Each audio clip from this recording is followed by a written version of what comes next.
Despite being the unrivaled favorite character of the Murder Drones fandom, many people criticized N for being a one-note and underdeveloped character. But fans of N will contest this point by pointing out the fact that N has had development as he's learned to be more confident in himself and be less of a pushover. And this argument is mostly proven to be true when this scene in Mass Destruction happened. You knew about the patch, yes or no? One chance. Cute. You know why I keep you around here?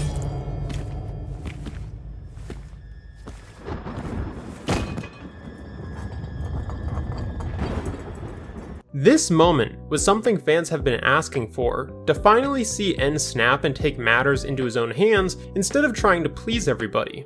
This scene was almost exactly what N needed to do to show that he has developed as a character, and it did, but with a caveat that kind of undermined this proof of development.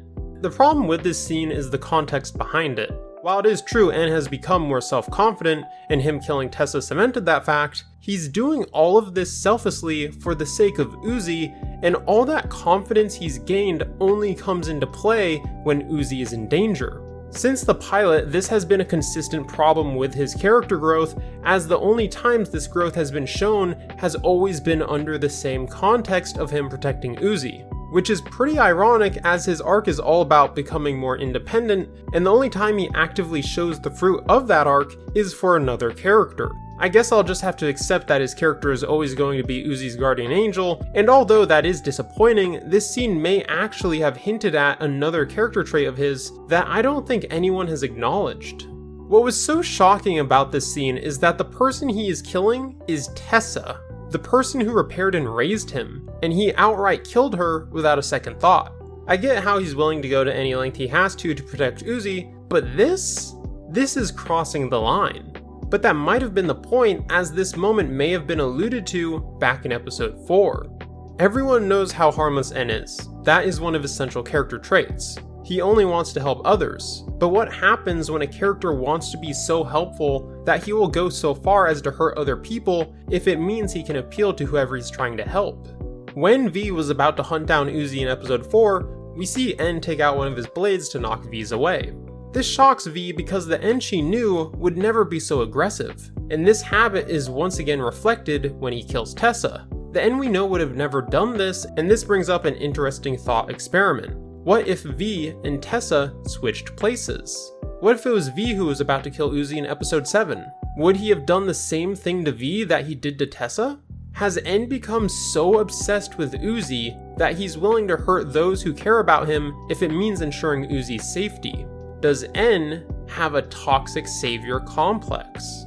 In case you don't know what a savior complex is, it's when a person is so desperate for approval and recognition that they will go out of their way to an extreme and illogical extent to help others. Now, this may not literally be what N does, as he's not doing these actions for others' approval like he used to in the pilot, which again has been his arc, but the lengths he will go to for Uzi's safety has become worrying. When N swiped at V in episode 4, it wasn't completely his fault, as V was being unnecessarily vague, but to draw your blade on someone you grew up with, was your first crush, and was the first person to ever show kindness to you, is impulsive and extreme to a concerning degree.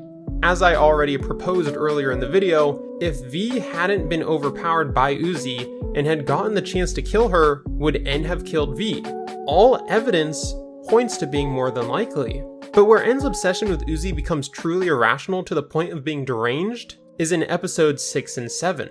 In episode 6, Tessa tells N that Uzi's a ticking time bomb that is a threat to the entire universe, which only becomes more obvious as the episode nears its conclusion. And in episode 7, N's irrational and dangerous loyalty to Uzi is shown at arguably its worst, not when he kills Tessa, but near the beginning of the episode.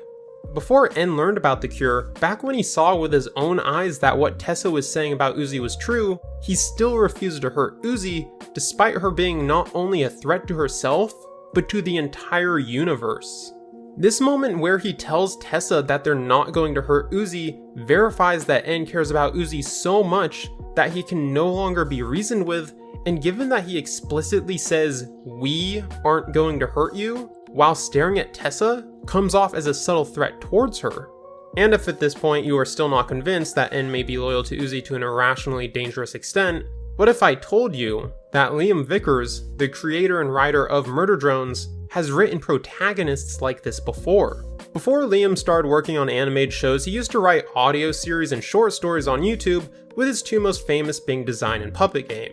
In Design, the main character John is in a similar situation as N, where he has to help and protect a girl named Callie, who has special powers that alter her mind.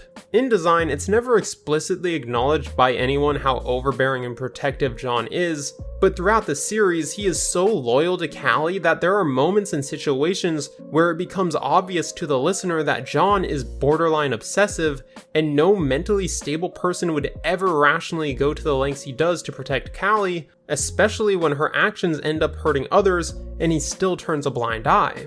But again, it's never outright pointed out to the listener that John might have an obsessive savior complex just like N, but the same can't be said for the main character from Puppet Game, who is also named John, who also goes to absurd and irrational lengths to save others, and is ridiculed and berated for it throughout the series.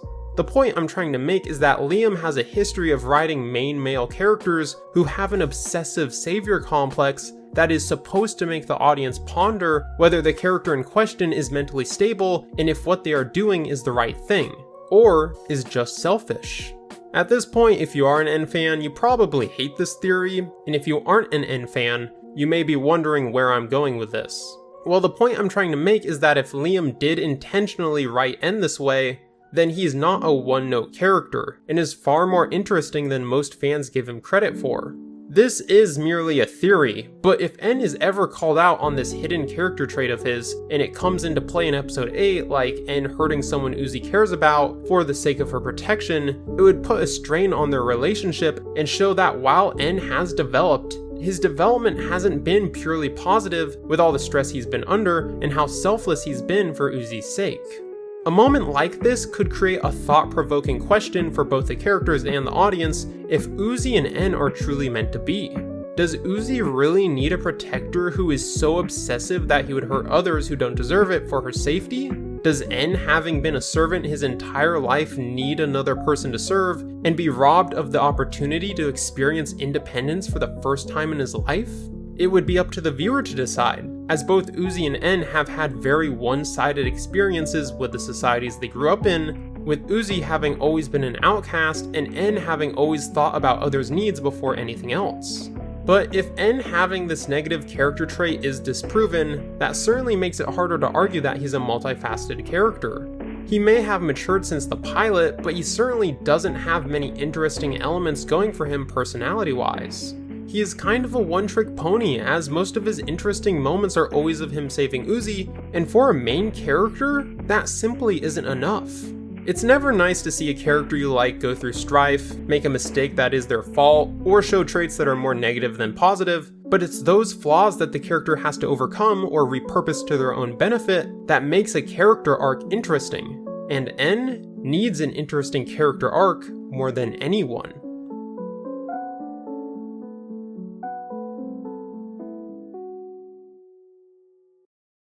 Uzi! Good, Uzi? Uzi. Beef, we can't hurt Uzi! Uzi? Uzi! Uzi! Uzi! What?